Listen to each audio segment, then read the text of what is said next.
ng bayan, maasahan anumang panahon.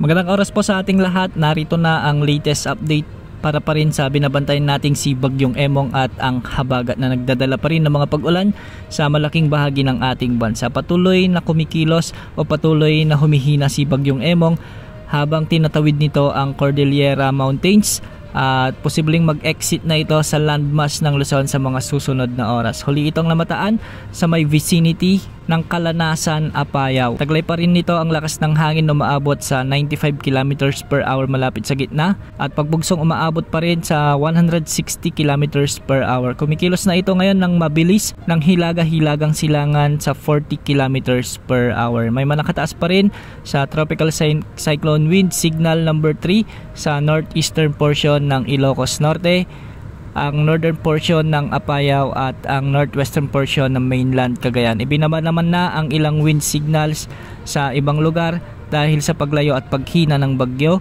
na si Emong. Sa mga susunod na oras ay posible ring daanan ni Bagyong Emong ang Babuyan Islands at Batanes ngayong hapon o di kaya naman ay mamayang gabi at posibleng lumabas na sa ating area of responsibility bukas ng umaga. Inaasahang patuloy ang paghina ni Bagyong Emong habang papalayo ito sa kalupaan at malaking tulong ang Cordillera Mountains sa pagbasag ng lakas nito habang tumatawid sa mga lugar ng Cordillera Region. Samantala, ngayong araw ay magpapatuloy pa rin ang mabagyong panahon. May mga dala pa rin ng malalakas na pag-ulan at matitinding pagbugso ng hangin sa Ilocos Region, Cordillera Administrative Region, Batanes, Cagayan at Isabela. Dulot pa rin ito ni Tropical Storm Emong. Samantala, may mga pag-ulan naman at pagbugso ng hangin. Dulot pa rin ng bagyong si Emong sa nalalabing bahagi ng Cagayan Valley, Zambales, Tarlac, Aurora at Nueva Ecija. Samantalang habagat naman ang nagdadala ng mga pag-ulan sa Metro Manila, Calabarzon, ang nalalabing bahagi ng Central Luzon at ang Occidental Mindoro.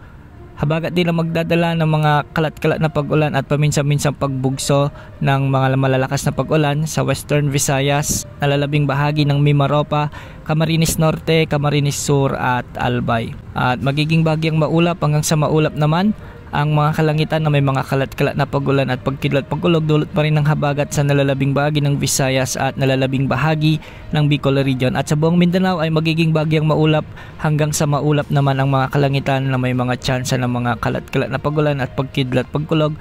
Dulot pa rin ito ng southwest monsoon. Sa mga susunod na oras ay mararamdaman na ang unti-unting pagbuti ng panahon, lalo na yung pagbugso ng hangin sa malaking bahagi ng Ilocos Region at Cordillera Administrative Region. Ngunit asahan pa rin ang mga minsan ay malalakas na pagbuhos ng ulan, lalong-lalo na ngayong hapon dahil sa paglayo ni Bagyong Emong ay hihilain naman nito ang habagat. Manatiling nakantabay sa ating channel para sa mga susunod na updates. Yan munang lagay ng panahon. Ito po ang weather update ng bayan, maaasahan anumang panahon.